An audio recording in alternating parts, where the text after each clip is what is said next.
Guys, finally thug life കണ്ടിരിക്കുകയാണ്.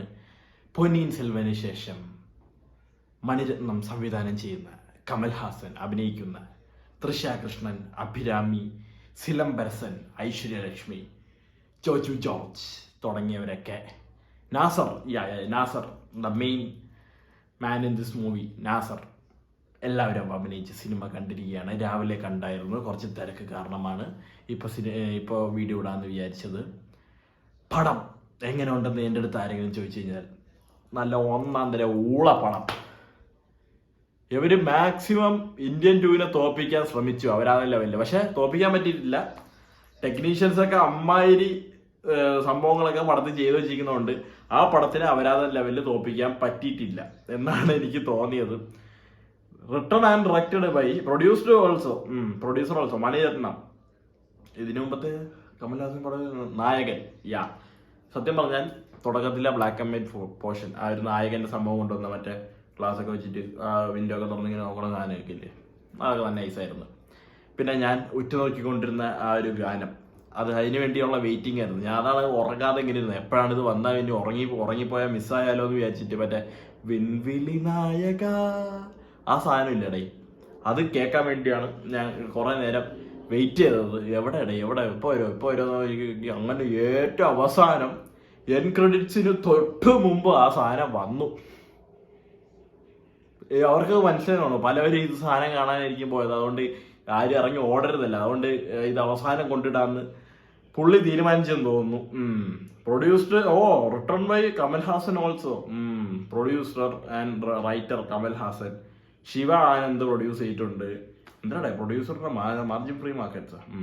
Music by AR Rahman. സത്യസന്ധമായിട്ട് പറയാമല്ലോ, നല്ലായിരുന്നു. അതൊക്കെ കേൾക്കാൻ നല്ല രസമായിരുന്നു. AR Rahman. Ravi K Chandran cinematography കൊള്ളാം, നല്ല കുറെ കിണ്ണൻ ഫ്രെയിമും കാര്യങ്ങളൊക്കെ എടുത്തു വെച്ചിട്ടുണ്ട്.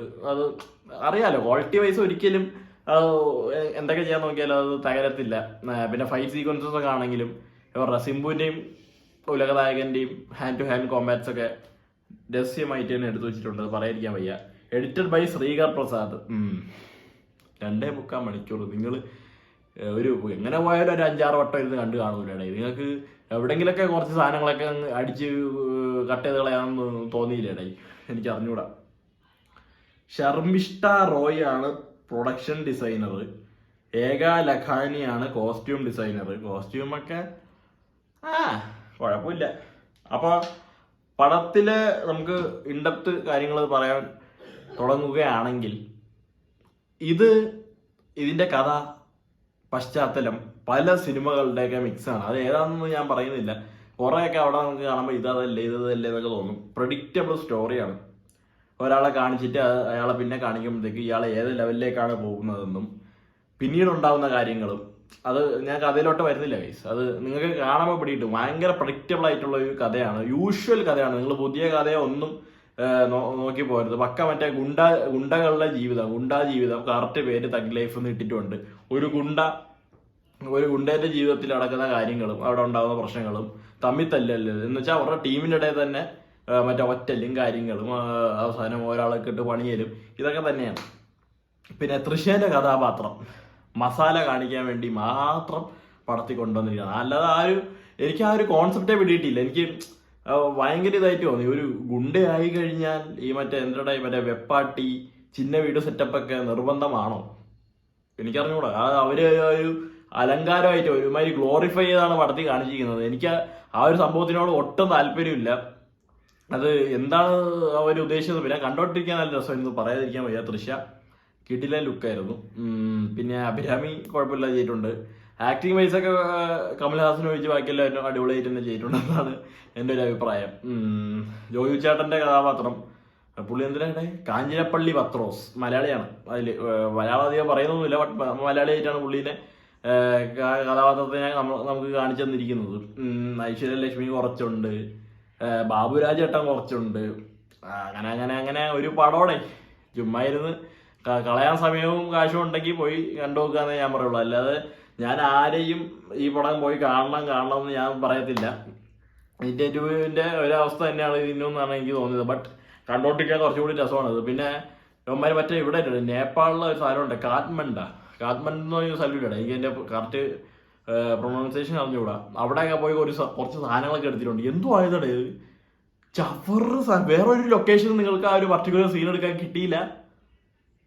ഒരു സംഭവം ഗ്രീൻ സ്ക്രീനിങ് എന്നൊക്കെ പറഞ്ഞു കഴിഞ്ഞാൽ. പിന്നെ വേറൊന്നുണ്ട്, മറ്റേ ഇവന്മാര് തീനെയൊക്കെ VFX ചെയ്ത് എന്തിനാ ഒരു 10 ചുള്ളിക്കമ്പ് വെച്ച് കത്തിക്കാൻ അറിഞ്ഞുകൂടാ ഞങ്ങൾക്കൊന്നും. അത് ഷോട്ട് എടുക്കാറ്, അത് അവിടെ തീയില് VFX ഉണ്ടാക്കി.